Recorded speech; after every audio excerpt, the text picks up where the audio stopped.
Thank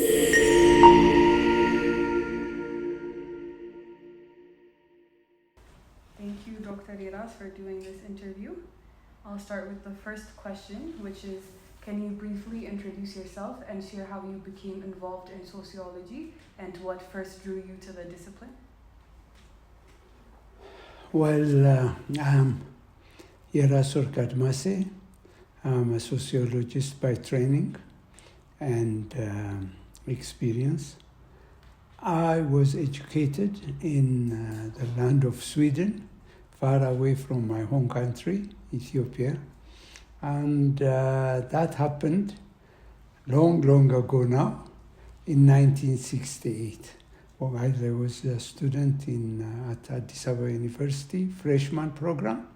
The Swedish embassy announced the existence of a program called Social Science for English-speaking students available in Sweden. And so I wrote them and I applied for that program, and I was accepted by the University of Lund University, which I joined the same year. Now, I, in fact, was interested in political science, and and in the Swedish system, one could major and minor either in sociology or political science. So I started with political science and found out that it was the way it was taught, and the whole thing was not to my liking, because it dealt with the number of representatives in the House of Commons and in the House of Lords, etc., the comparative analysis of constitutions, such as Indian constitution, with comparing it with the British unwritten constitution and the American constitution. But I was interested in finding out more about the basis, the context, and so on, the influence of drivers in society on politics and on social development. So when I went for my courses in the subject I minored, that is sociology, I discovered that actually it was in sociology that they taught they dealt with the issues I was interested in, particularly political sociology and the teachings of Lipset and so on attracted me. And so I said, why don't I switch and make sociology my major and political science my minor. And so I earned my BA degree that way, with sociology as my major subject. And I did my master's following that, and actually I began my coursework for my PhD in sociology and a little bit of social anthropology. Now, armed with that, I returned to Ethiopia,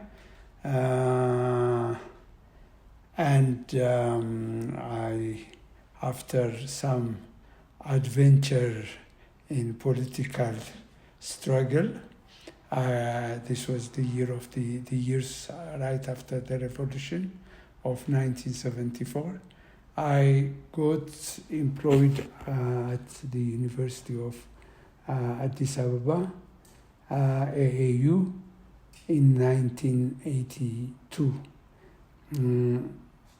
I joined that university that had a kind of sociology department structured along similar lines with Moscow University, and but being in fact, the only sociologist in the department, not social, there was a social anthropologist and a number of social workers, but since I was the only sociologist pure in the department, I helped the department in guiding it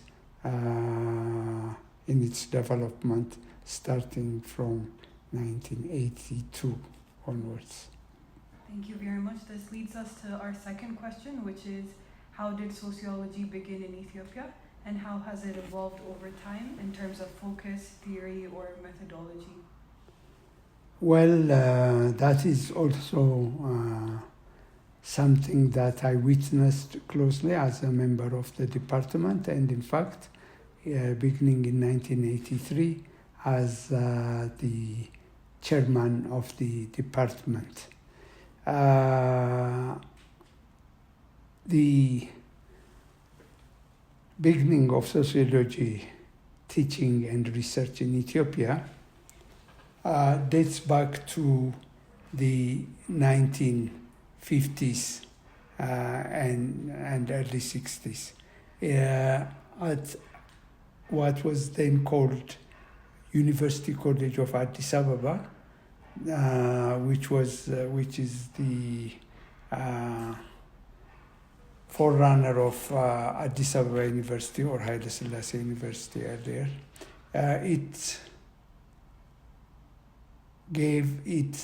It used to give sociology as a minor. It used to give sociology as a common course. It was one of the social science courses that was taught at the University College of Addis Ababa.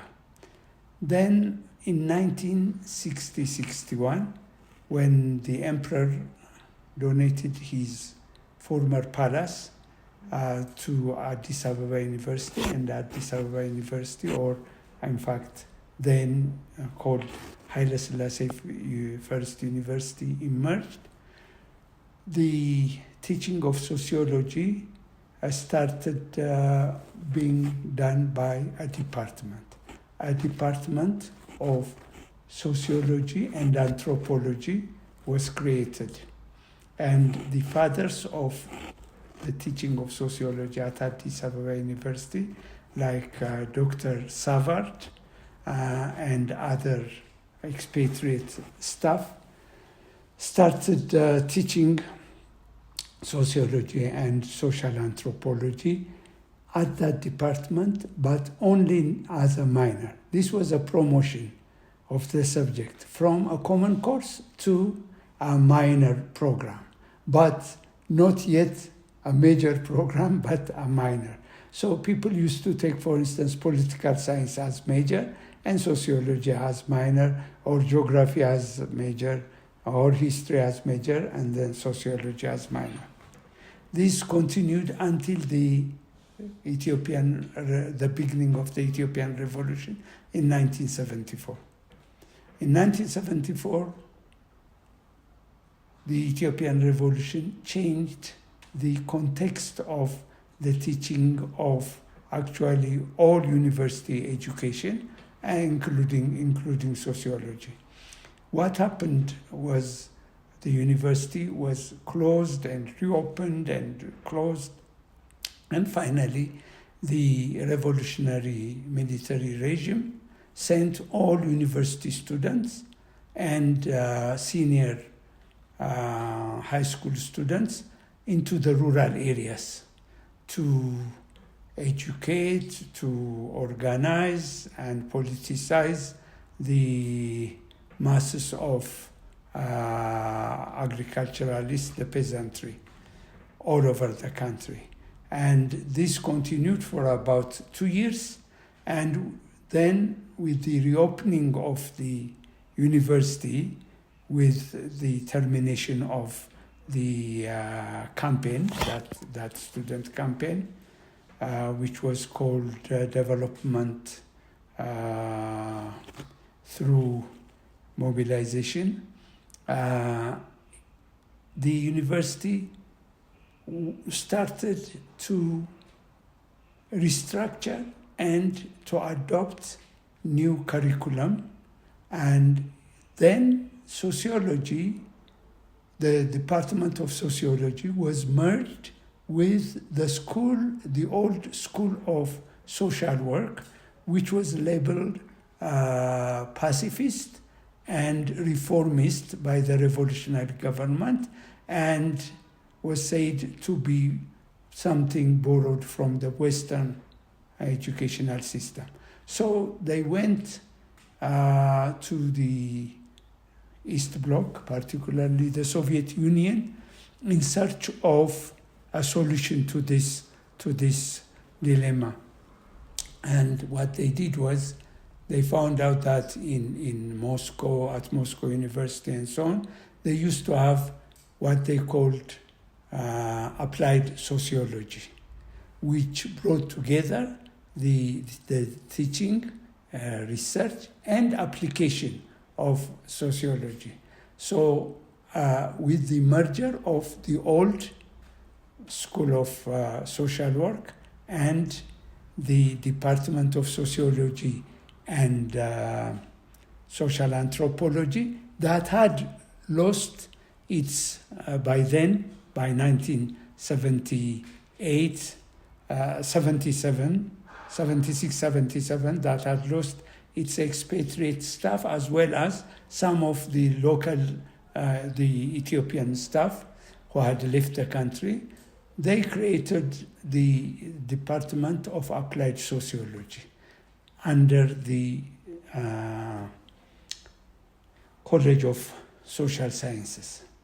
Now, it was then that I joined the university and the department in 1982. It was, its curriculum was a hodgepodge of many things, some of them repetitive, and so we restructured that and came up with a new curriculum and a new name for the department. From Applied Sociology, APSO, we moved to the Department of Sociology and Social Administration, SOSA. Why social administration? Because we wanted our students to have wider job opportunity. So, and at that time, under the socialist regime, which was looking for young managers, administrators, and so on, our sociology graduates were likely to have a better chance of employment. So SOSA is what we adopted, but it was a reasonably reformed, restructured curriculum, and with that we continued until the next political regime change that brought to power the Ethiopian Democratic Revolutionary Government. This was, and the fall of, that is with the fall of the Derg. And then we continue to have the shorter, the acronym SOSA, but SOSA this time, it stood for Sociology and Social Anthropology.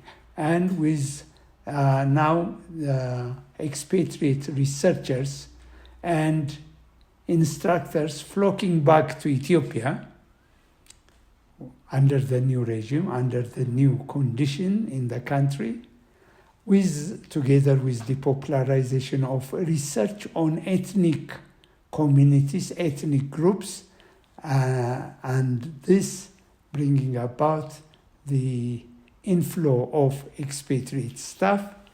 We changed the name from Sociology and Social Administration to Sociology and Social Anthropology. And by 1978, actually 79, we also got funding from the Christian Michelsen Institute in Bergen, Sweden, financial support and technical support to get started with an MA program in social anthropology. So instead of sociology now, social anthropology started getting dominant. It used to be sociology that was dominant. Now, under the changed circumstances and contexts, political basically, social anthropology became dominant. And so we started with MA program in social anthropology. And this continued until more or less the end of the end of the century. By the beginning of the new century, that is the 21st century, we also started a program in sociology, MA program in sociology. Then with PhD programs in both sociology and anthropology later on.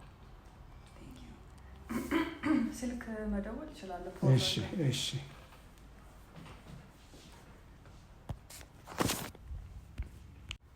role and relevance ላይ ነን። Thank you for that historical recap. Now let's move on to the role and relevance of sociology today.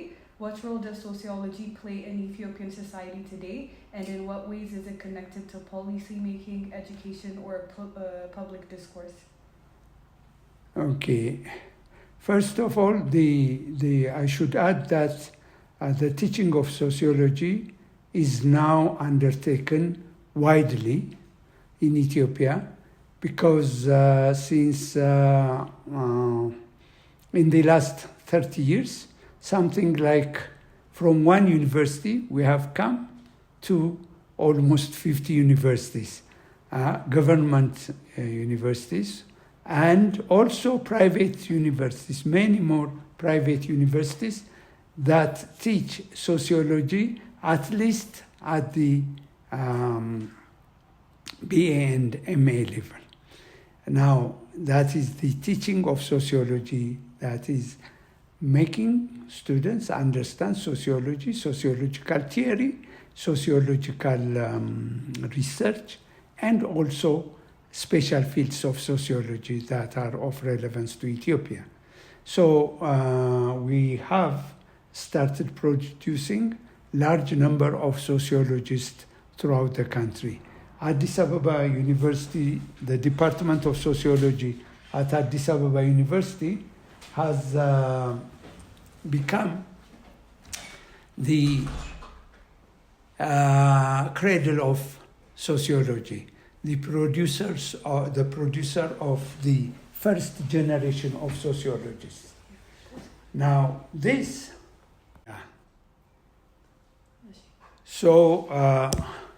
a large number of sociologists that are capable of undertaking proper research are emerging, and this is going to help the kind of populist sociological analysis that anyone that is daring can throw at the public, being replaced by actual professional sociologists. I think that is important because the social sciences are open to anybody who is sure of oneself. But that's not good. It's good that professional sociologists, professional political scientists, and so on are produced in the country in good number to undertake the proper analysis, study of the Ethiopian society and Ethiopian communities. It is that way we can also inform policy making with proper knowledge-based and well criticized, analyzed, verified kind of knowledge. This in many fields, many areas, including education, including health or public health, and the like. And already sociologists are organizing themselves, not only or undertaking their work, this kind of work, under the universities, but also by setting up independent think tanks. This way, the country's policy making mechanism can be well served with knowledge-based, fact-based kind of input. Well, I consider as the significant contribution of Ethiopian sociologists and academicians to the society, to the country, in the same way. That is, by producing verifiable research findings that serve as input to policy making and also to public discourse and public debate. Can you give me an example of an instance where sociological research or knowledge has influenced policy? Yeah. For instance, one outstanding one that comes to maybe the minds of almost all sociologists is the contribution of sociologists in the field of land tenure. Land tenure has been a very important issue, a very important subject among Ethiopian social scientists in general and sociologists in particular, because in the last 60 years or so, we have lived at a time when the land issue has been central to the country's development and to the country's and to the change that have taken place in the country. And at the beginning, it was under the call of land to the tiller. Educated Ethiopians in general and Ethiopian sociologists in particular promoted the idea of the bringing to an end the feudal kind of land tenure and bringing it to a kind of modern standard and satisfying the demand of the farmers for land. And then that question was responded to by the Ethiopian Revolution. But then the farmers, yes, got their pieces of land, but they didn't have tenure security. So again, the issue of tenure security, land tenure security, came up as an agenda. And sociologists and social scientists conducted research about the lack of, and established the lack of tenure security among farmers and how this is impacting the productivity of the farmers.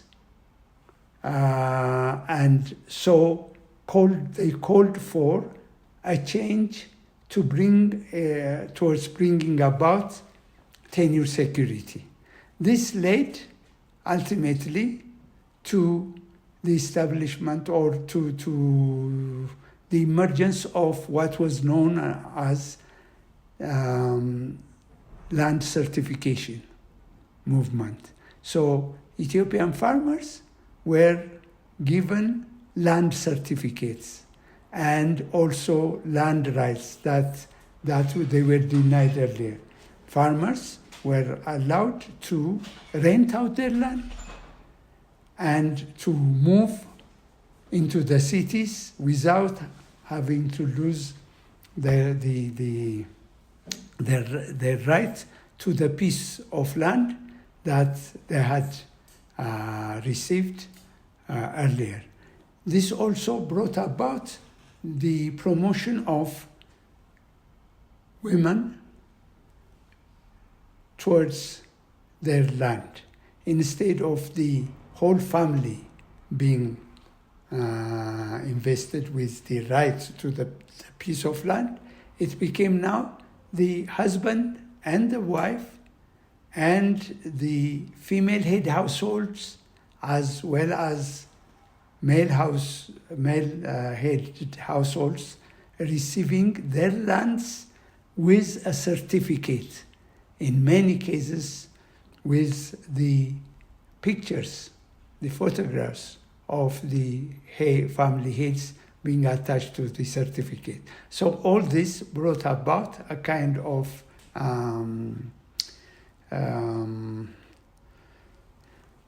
improved rights. It vested an improved and full right of ownership to the farmers.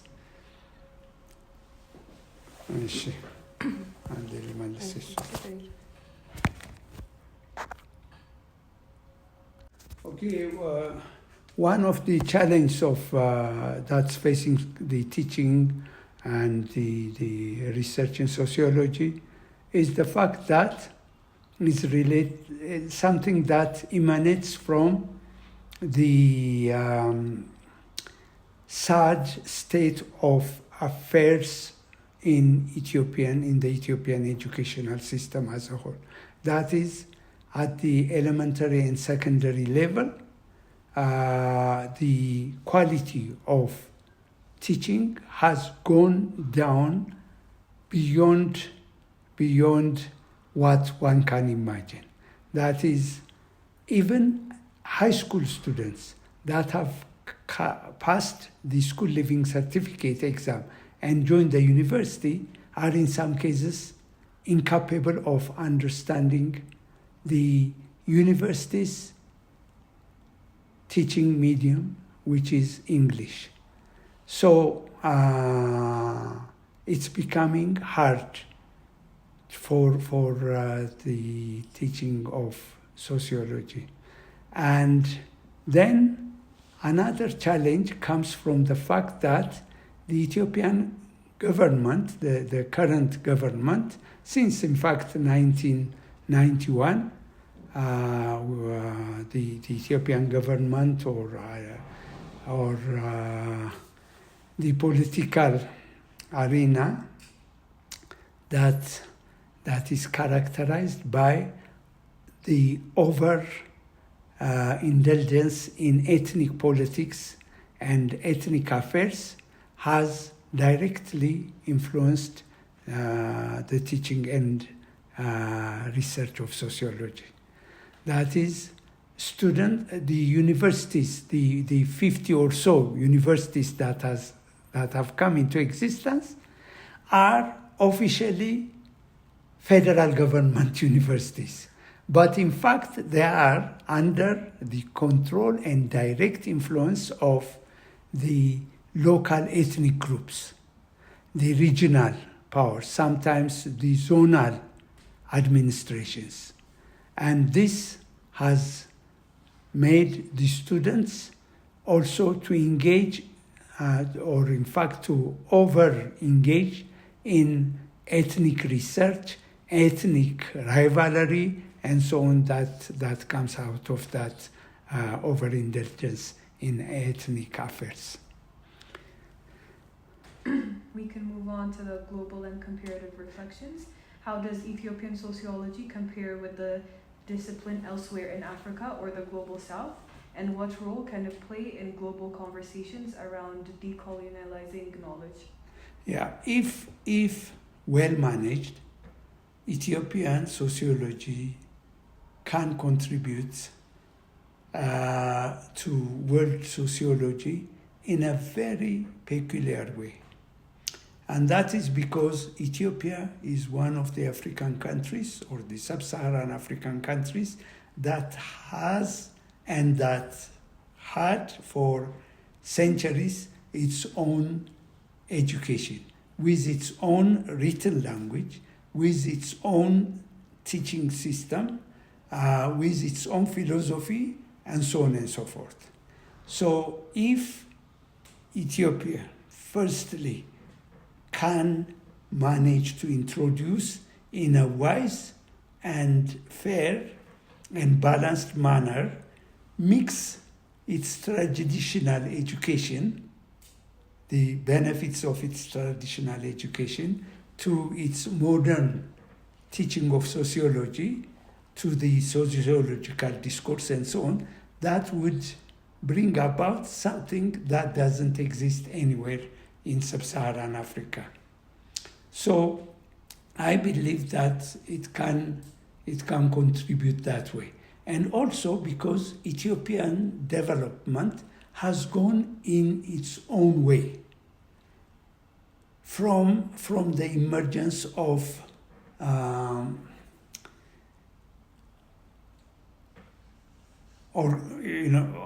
common service giving establishments like in urban areas, the emergence of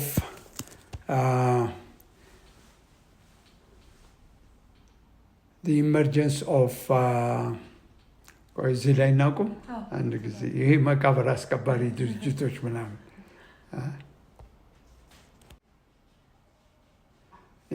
if we take for example the simple service giving organization, funeral homes.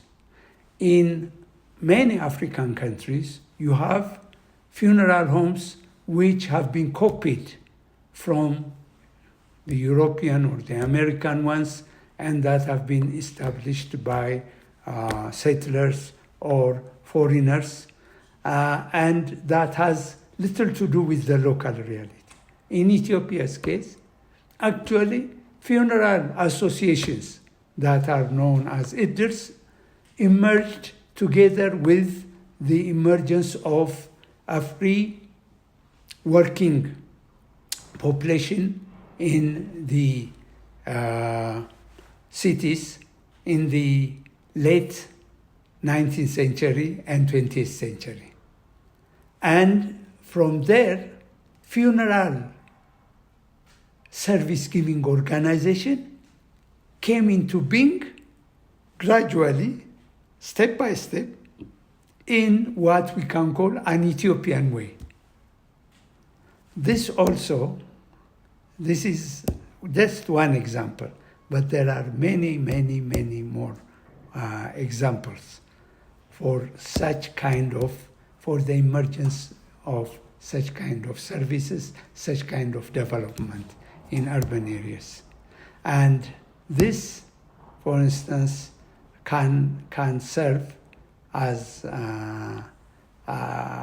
the basis of a sociological discourse that is fresh and new in the global discourse. Thank you so much. So to conclude this interview, what advice would you give to young Ethiopians interested in sociology, and where do you see the discipline heading in the next decade? First of all, I should underline the fact that I'm happy with what we have achieved in the last half century or so, particularly in sociology, particularly the establishment of strong sociological teaching and research that emphasize both quantitative and qualitative methods. We have social anthropology that is emphasizing more the qualitative method, but the quantitative method with the emergence of mathematical kind of sociology without giving up the qualitative, and in fact using modern technology in analyzing qualitative sociology, social facts as well, social data as well. we have reached a point that this kind of quantitative, qualitative research method is well established now. And also emphasis on theory. That is also well established. What we need is now to recruit students into our various programs, including the MA program and PhD program, students that are qualified, that are well versed in quantitative methods and in theory. And for this, they have to have strong language capacity. So I would advise that our programs accept students that are strong in terms of language, and the international language this day is English, and there is no way of avoiding it, so that are well versed in the English language, and also quantitative methods, statistics, mathematics, and the like. Thank you. This was a very interesting and fascinating interview. Thank you for your time. Thank you.